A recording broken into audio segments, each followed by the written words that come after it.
마태복음 17장 23, 마태복음 10장 17절부터 23절까지 읽어드리겠습니다.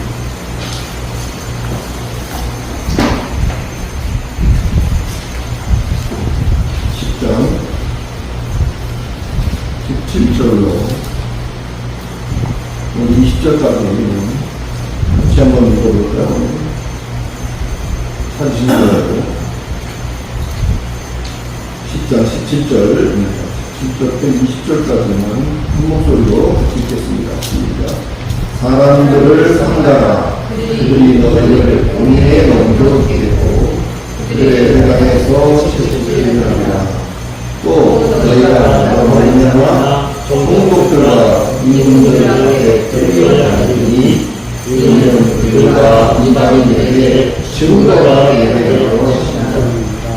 너희를 넘겨줄 때에 어떻게 너는 무엇을 말할까 염려하리라. 그때에 너희에게 할 말을 주시니 말하는 이는 너희가 아니라 너희 속에서 말씀하시는 너희 어둠의 성령이시니라.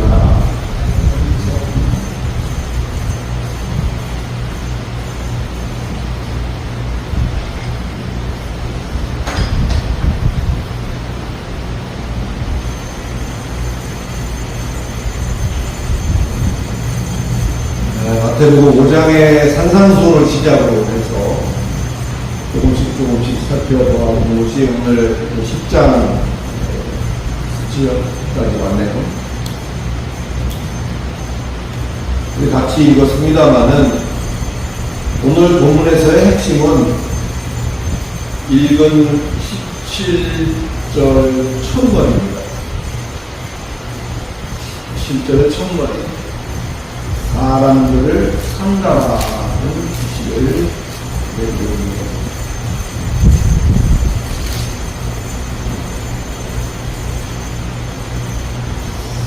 자, 잠깐 저를 보실까요? 삼가다와 삼가하다 어떤 게 맞을까요? 삼가다, 삼가하다 어떤 게 맞을까요? 많은 사람들이 잘못 사용하고 있는 우리 말 중에 대표적인 예가 바로 이 삼가다예요. 삼가다. 삼가라는 말을 어디로 많이 쓰시죠? 생각하시는, 특별히 보면 카톡 같은 데서 누가 누구 어머니가 들어가셨다더라 이렇게 이제 소식을 전하면 이렇게 한결같이 쫙 달리는 멘트가 뭐죠? 삼가 부인의 명복을 빕니다. 뭐 이런 얘기들이 쭉 달립니다. 물론 명복이라는 것이 기독교적인 것은 아닙니다. 삼가라는 것이 한자어에서 온 명사 정도로 생각하시면 됩니다.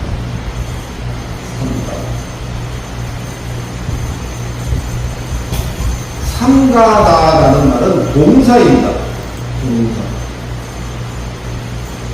그 삼가다의 뜻은 몸가짐이나 언행을 조심하다 또는 꺼리는 마음으로 양이나 횟수가 지나치지 않도록 하다. 이런 의미를 가진 동사예요.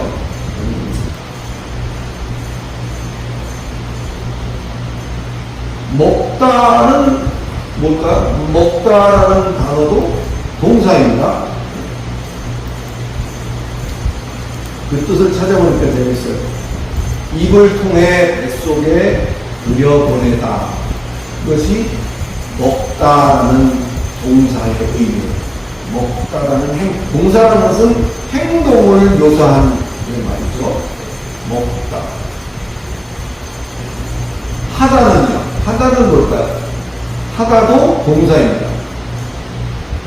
뭐 뜻은 우리가 잘 알기 때문에 굳이 뭐다라고 할 필요가 없겠죠?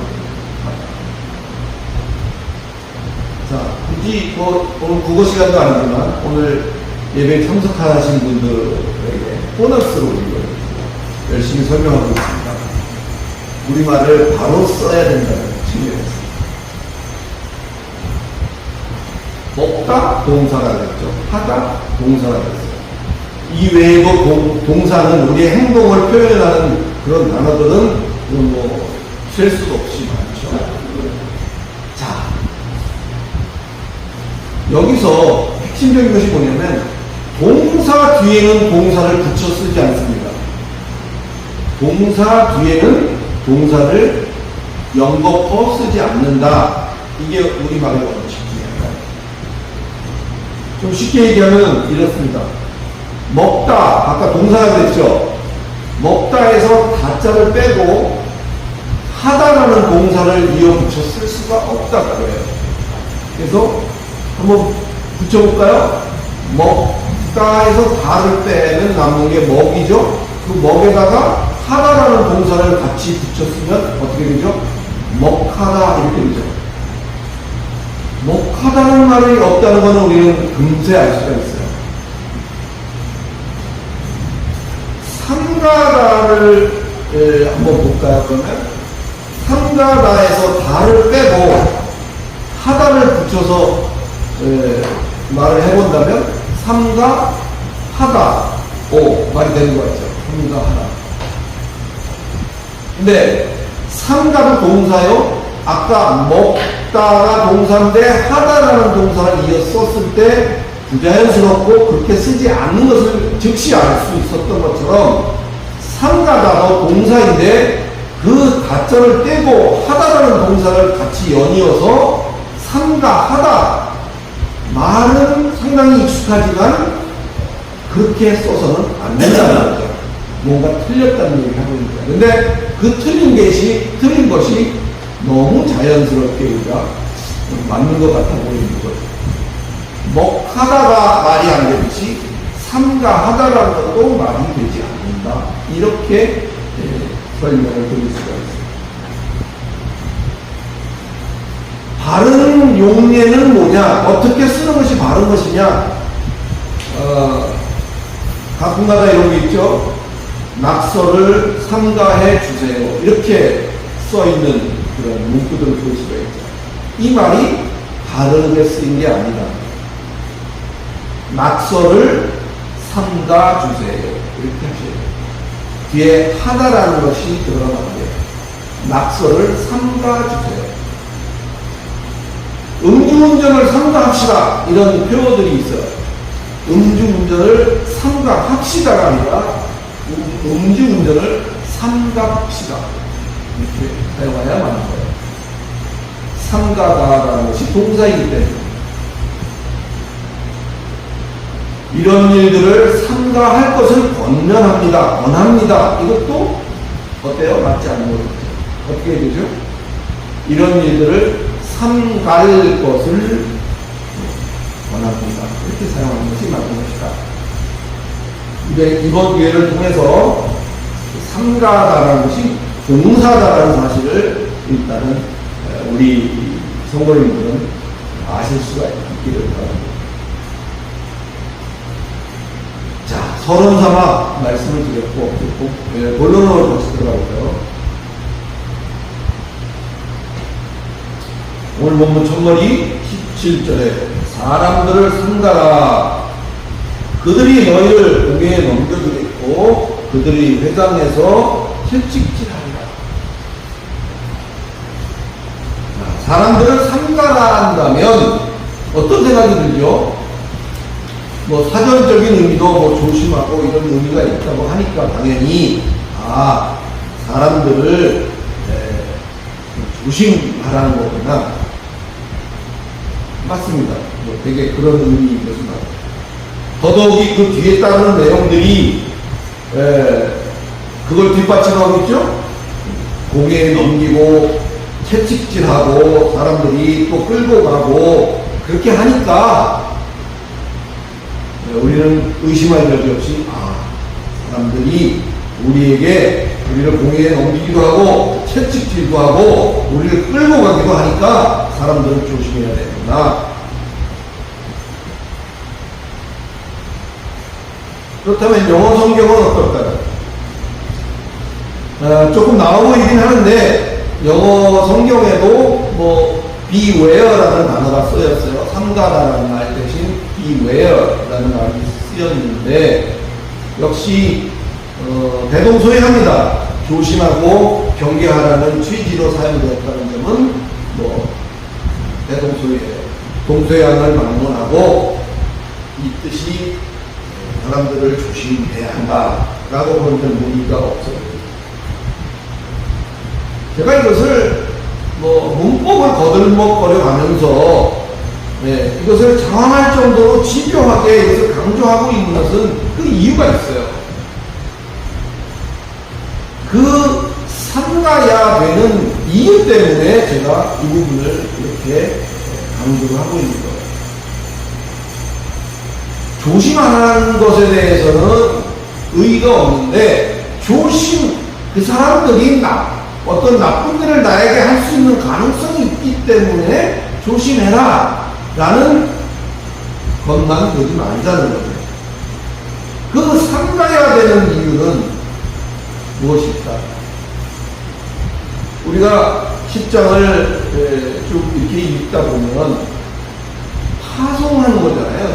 파송을 하면서 당초에 저들을 보내는 이의 의도를 감안한다면 단순히 너희가 앞으로 만날 사람들이 너희를 해코지 할 수 있는 그런 사람들일 수 있기 때문에 조심하라 라고만 한 것이라고 한다면 뭔가 좀 말이 안 된 건 아니지만 좀 석연치 않은 면이 있다. 왜? 보내는 이의 입장에서 보내면서 조심하라라고 하는 이유, 뭔가 앞뒤가 맞지 않죠. 아예 보내지 말던지, 보낼 거면 아예 그런 위험 요소들을 싹 없애 주시던지, 그쵸? 그걸 못하겠어요? 그걸 못해서, 야, 너희들이 가는 데마다 사람들을 만날 때 그들이 너희를 공회에 넘기고 채찍질하고 너희를 끌고 갈지도 모르니까 조심해. 이 얘기를 만약에 예수가 하고 있는 거라면 우리하고 다를 게 뭐가 있습니까? 아, 예수님이 그거 못해요? 아예 그럴 가능성을 없애버리든지 그럴 수 있는 사람들을 다 개신시켜서 다 협조자로 만들든지 그렇게 하면 될 거를 저는 썩 마음에 드는 표현이 아닌 것 같았어요. 이 삼가라로 번역된 이 단어는 프로세코입니다. 프로세코, 헬라어의 프로세코. 좀 뭐 어려울 수도 있겠지만 한번 좀 들어주세요. 그럼 좀 이해가 나을지는 몰라요. 이 프로세코는 프로스라는 말과 에코라는 말이 합쳐진 거예요. 프로스와 에코가 합쳐진 거예요. 프로스라는 말은 무엇으로부터, 영어로 말하면 from입니다. from, 프로스. 그 다음에 또 하나 합쳐진 말이 에코라고 했죠. 에코라는 말은 영어로 말하면 have입니다. have. 가지다. 그런 의미예요. 프로스와 에코가 합쳐진 말이에요. 이걸 지겹게 보면요, 누군가로부터 뭔가를 가질지 말지 고민해라. 누군가가 제시하거나 누군가로부터 뭘 할 때 뭔가를 가질지 말지를 고민해라. 프로세코. 누군가로부터 뭔가를 제공받을 때 먹을 건지 안 먹을 건지 고민해라. 누군가로부터 뭔가를 받을 때 이것을 받아야 될 건지 말아야 될 건지를 고민해라. 이게 원래적인 의미다. 이해가 가십니까?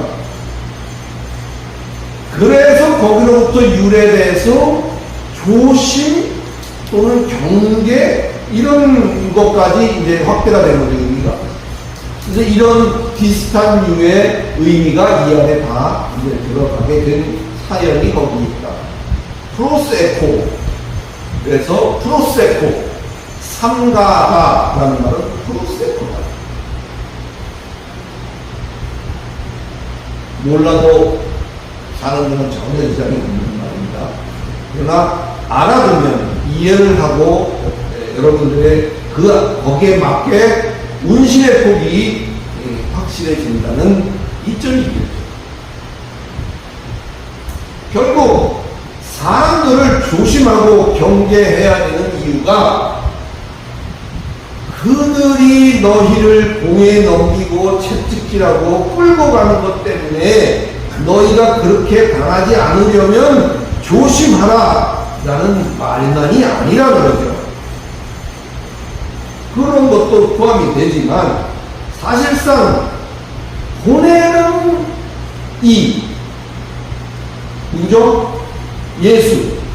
보내는 예수의 염려는 보내는 제자들이 사람으로부터 뭔가 추구하려는 심리를 원천적으로 봉쇄하려는 것이다 라는 사실을 이번 기회에 잘 깨달으시길 예수 그리스도의 이름으로 축원합니다. 사람들을 의지해서 뭔가 도모하지 말고 사람들을 염두에 두고 뭔가를 계획하지 말고 그저 주변 사람들이 내가 해줄게 해준다니까 그걸 근거로 뭘 할 생각을 하지 말라는 것입니다.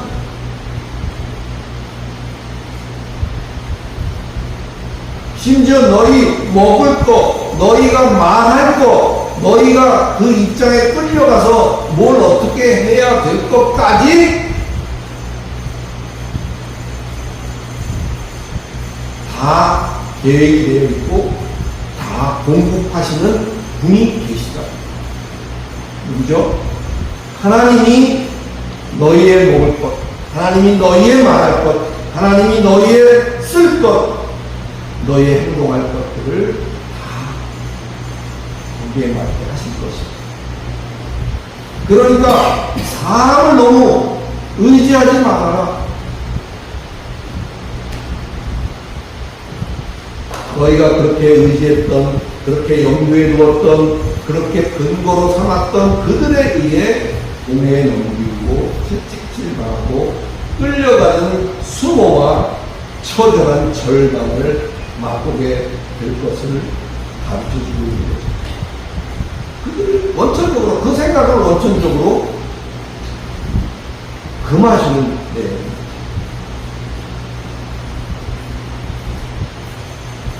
사람들은 두 가지 유형입니다. 11절과 같이 지나간 주에 왔던 거죠. 11절 볼까요? 어떤 섬이나 마을에 들어가든지 그 중에 합당한 자를 찾아내어 너희가 떠나기까지 거기 머물라 했어요. 합당한 자. 저도 그렇고 당시에 파송을 받는 제자들도 그렇고 여러분도 그렇고 밖에 나가서 만나게 되는 사람은 두 가지 유형이에요. 11절에서 말하고 있는 것처럼 얘기를 하고 있는 합당한 자와 지금 그렇지 않은 14절 같이 누구든지 너희를 영접하지도 아니하고 너희 말을 듣지도 아니하거든. 그죠? 그런 유형. 영접도 듣지도 아니하는 유형. 여러분이 만나게 되는 사람은 두 가지 중에 하나. 지난 시간에 합당한 자에 대한 설명을 했던 것 기억을 하시냐고 그랬어요. 기억을 못 하시면 저는 반갑습니다. 왜냐하면 제가 해야 되는 일이기 때문에. 자꾸 잊어버리시면 그거를 설명을 해드려야 되는 것이기 때문에 제가 다 기억하고 있으면 어떡하겠어요. 이 합당한 자라는 말이 악시오스라고 했어요. 악시오스. 이 악시오스는 축에 매달려 있는, 축에 달려 있다. 이렇게 표현했습니다. 악시오스라는 축이에요. 나중에 영어로 엑셀 같은 그런 것으로 이제 사용이 됐습니다. 우리 고재천 씨가 잘 알 거예요. 자전거를 잘 타거든요. 자, 자전거도 바퀴가 축에 달려 있어요. 또 크랭크라는 것과 그걸 체인으로 해서 뒷바퀴에 동력을 전달하죠. 그 앞축에, 크랭크라는 그 앞축의 페달을 밟으면 그 축에 연결되어 있는 바퀴가 돌아가죠. 페달을 세게 밟으면 뒤에 바퀴도 세게 돌아가죠. 그렇게 페달을 밟을 때, 축을 밟을 때 반응을 하는 그 무리, 그런 개념이 합당한 자다, 이렇게 설명을 했습니다. 추가적으로 다시 설명을 하는 거죠. 이해되시죠? 내가 거기에 뭔가를 힘을 주어서 밟았을 때 돌아가거나 뭔가 액션이 시작이 된다면 합당한 자다. 그것이 악시오스요. 11절에서 말하고 있는 합당한 자의 의미다.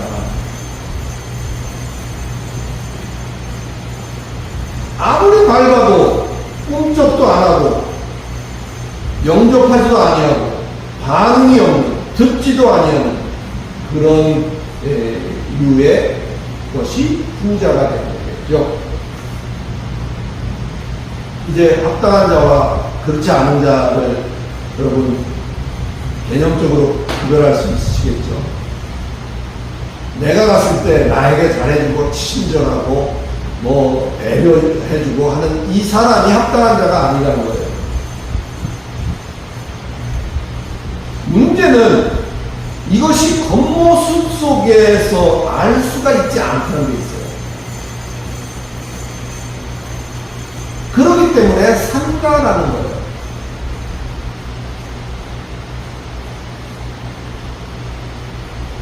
안 당하려고 한다면 조심해라, 이 말만이 아니라는 거예요.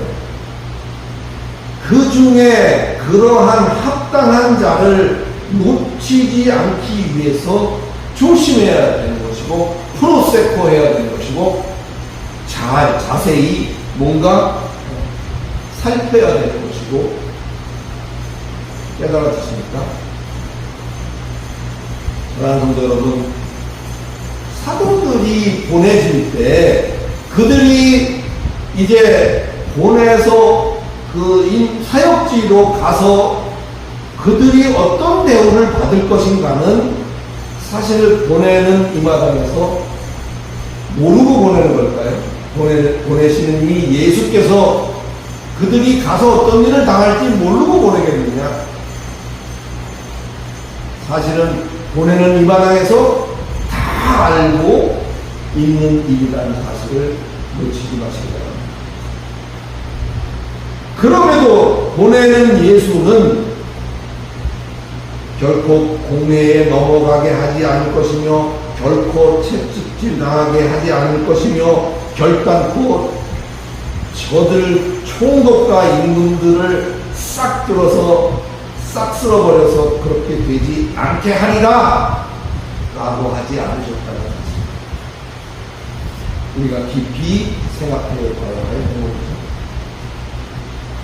다 알고 계시지만 그런 우려와 염려될 것들을 싹 쓸어버리고 그것을 보내는 것이 아닙니다.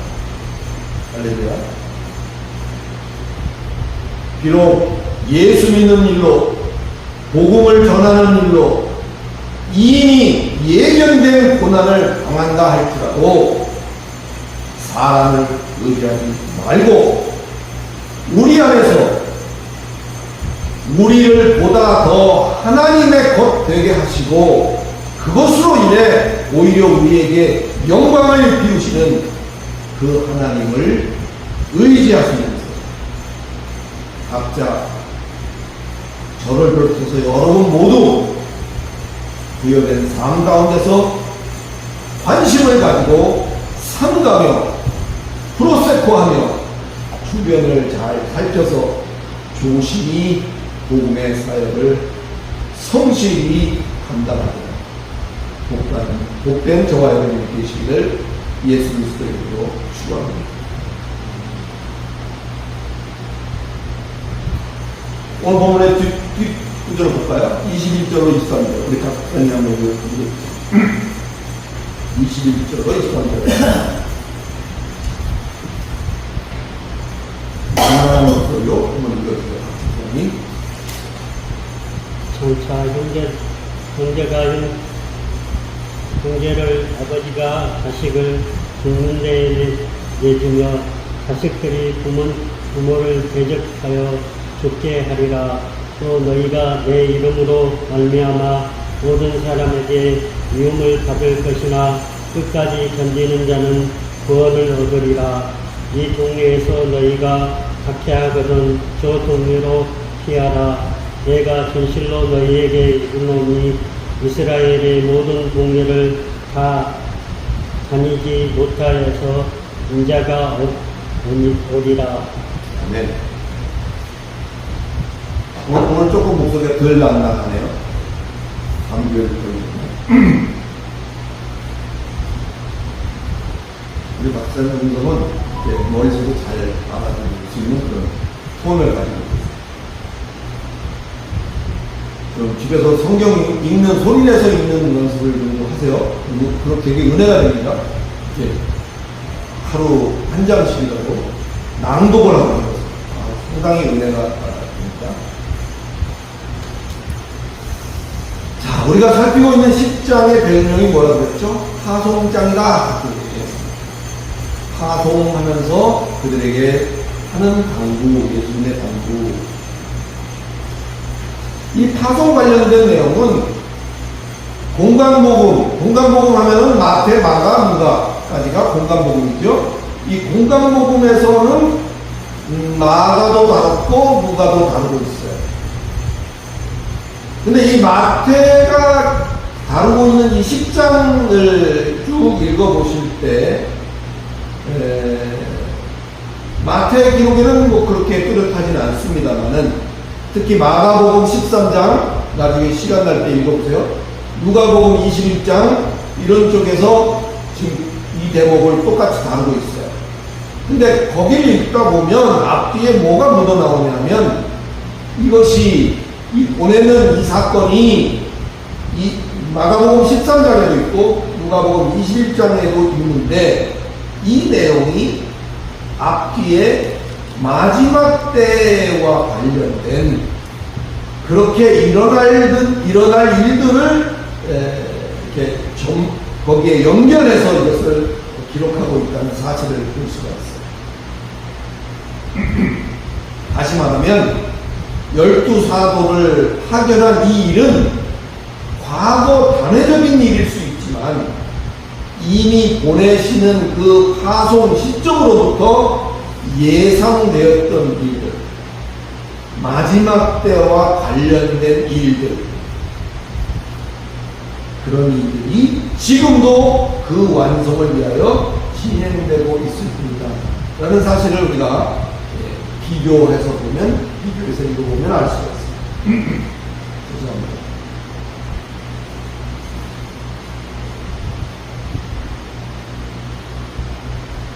그렇게 파송되는 자들에게 가장 중요한 당부가 뭐라고 그랬죠? 7절에 보면 10장 7절에 볼까요? 한번 지나가 보니까 우리 잠독될 겸 같이 한 목소리로 읽어보겠습니다. 10장 7절 시작. 가면서 전파하여 말하되 천국이 가까이 왔다. 그러면 저들에게 부여된 임무 중에서 핵심적인 인물, 그러니까 임무 잊어버리지 마시라고.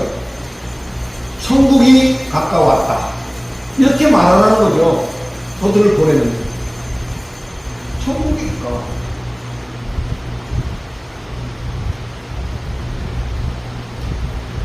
보내는 자들에게 부여된 임무, 천국이 가까웠다. 라고 말해라. 누구에게 말하냐? 바로 사람들에게 말한다. 말해라. 어떤 사람들이냐? 앞서에서 쭉 설명을 해왔습니다만은 리마인드하는 차원에서 목자 없는 양같이 유리하며 고생하는 사람들에게 말해라. 뭐라고? 천국이 가까웠다. 그 말이 이 파송하는 내용의 핵심이에요. 더 이상 내용이 없어요.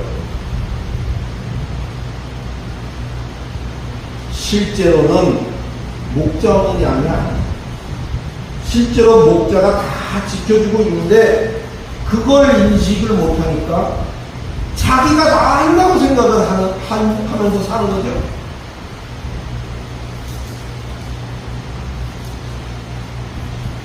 뭐 구체적인 얘기를 더 드릴 필요가 있을까요? 예를 들어서 부모가, 엄마 아빠가 아이를 다 지켜주고 있죠. 애기를 지켜주고 있는데 아이가 생각할 때 자기가 뭔가 어떻게 해서 뭐가 되고 있는 거라고 생각한다면 그게 고생이다 그 말이에요.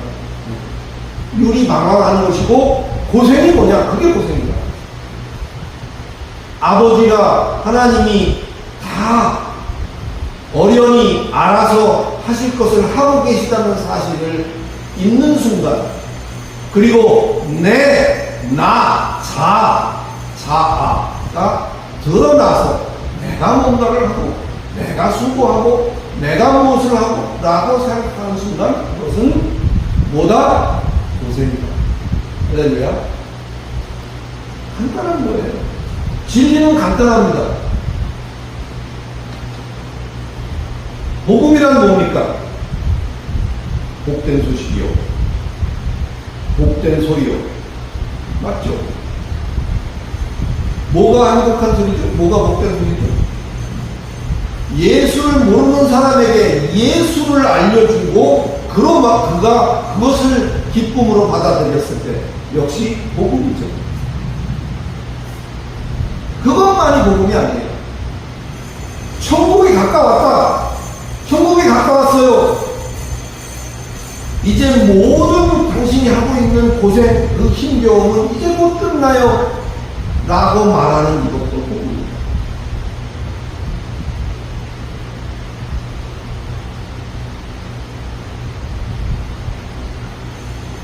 그 대상이 아까 모든 사람들이 말하고 있는 것입니다. 물론 신학적인 견해가 조금씩 다를 수는 있습니다. 모든 사람들에게 오픈되어 있는 것이다 라고 생각하는 그런 학파주의들도 있고, 또 이것은 그것보다는 이미 예를 들어서 똑같이 복음을 증거하는데 어떤 사람은 증거하는 첫 마디만 해도 다 알아듣고 깨닫는 사람입니다. 3박 4일 동안 합숙을 하면서 계속 그것을 얘기를 해도 전혀 이해되어지거나 믿어지지 않는 사람들도 있다.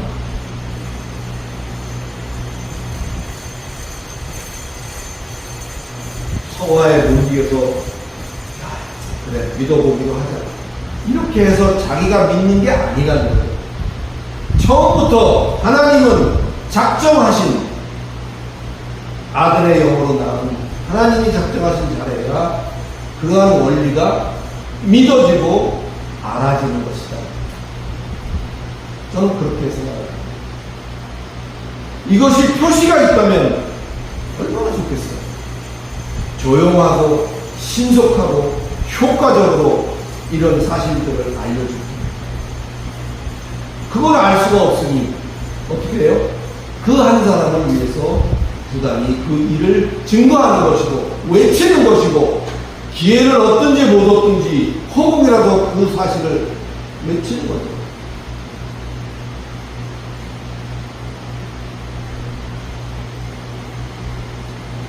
그것으로 말미암아 오늘 본문에서 말하고 있는 그 화성을 받는 제자들, 화성을 하시는 예수님, 그러한 일들이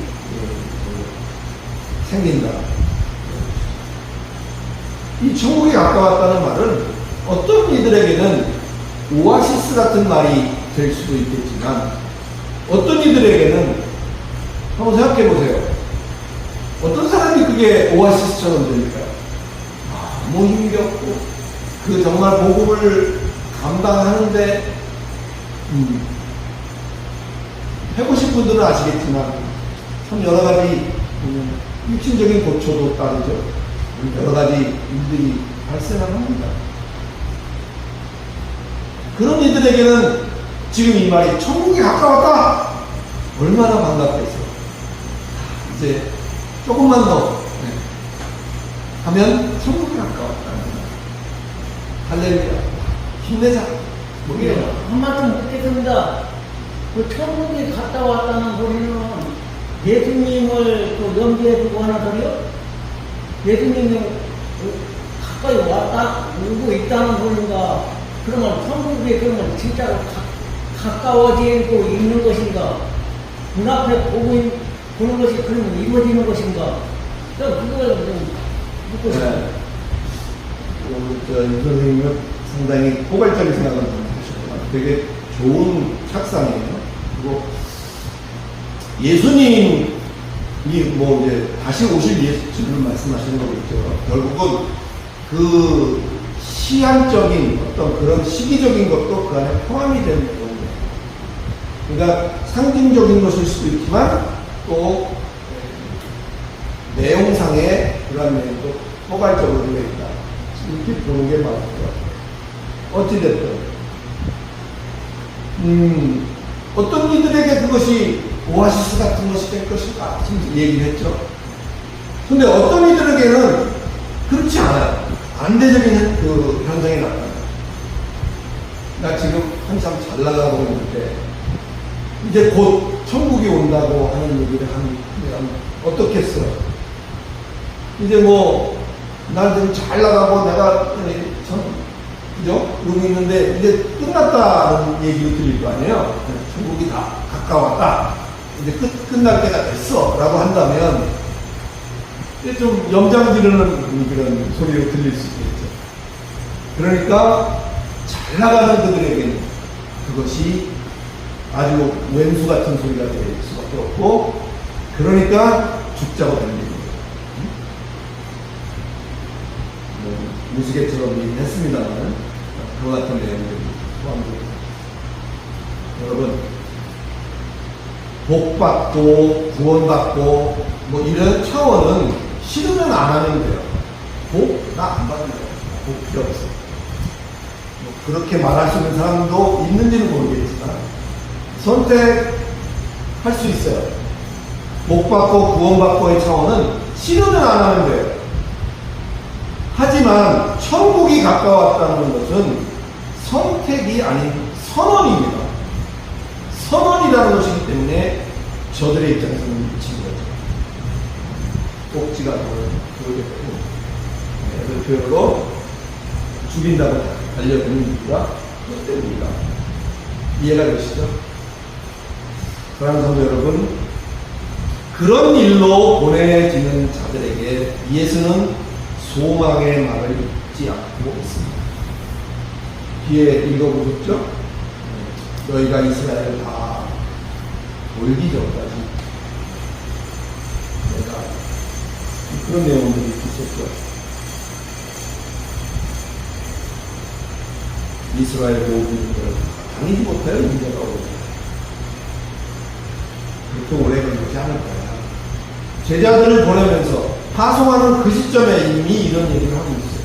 그렇게 오래 걸리지 않을 거야. 너희가 이스라엘 동네를 다 다니기 전에 인자가 오리라. 할렐루야. 그러니까 용기를 내. 그러니까 분발해. 여러분, 1923년, 24년. 지금은 어때요? 당시보다 시간이 더 많이 지났죠. 당연히 더 임박했겠죠.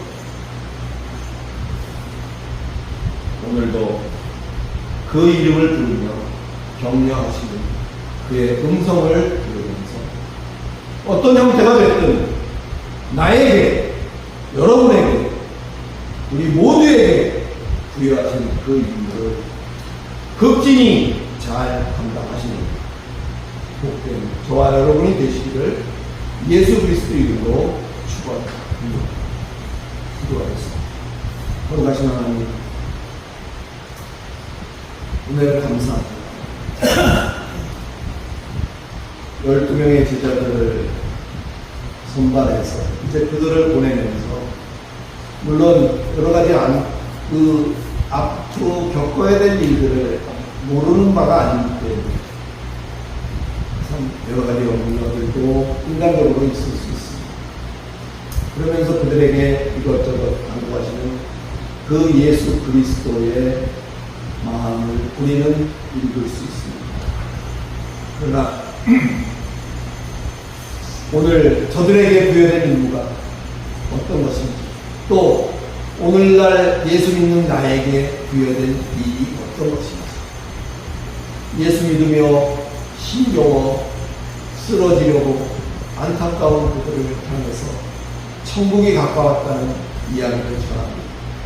아직 예수 이름조차 모르는 이들에게는 예수 그리스도로 말미암은 복음을 그들에게 전해주는 이러한 모든 일들이 바로 나의 일인 것을 오늘 다시 한번 마음 가운데 담고, 내가 하는 일이 비록 세상에서 보기에는 뭐 하될 것 없는 일에 내가 종사를 하고 그것으로 말미암아 세상에서 목숨을 부지하고 있다 할지라도 나에게 부여된 이 임무가 너무나도 고결한 것임을 우리가 다시 한번 마음 가운데 새기면서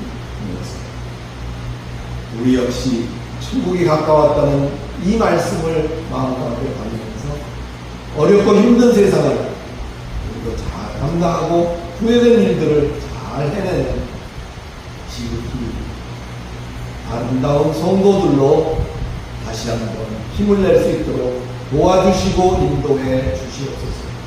예수 그리스도 이름으로 간절히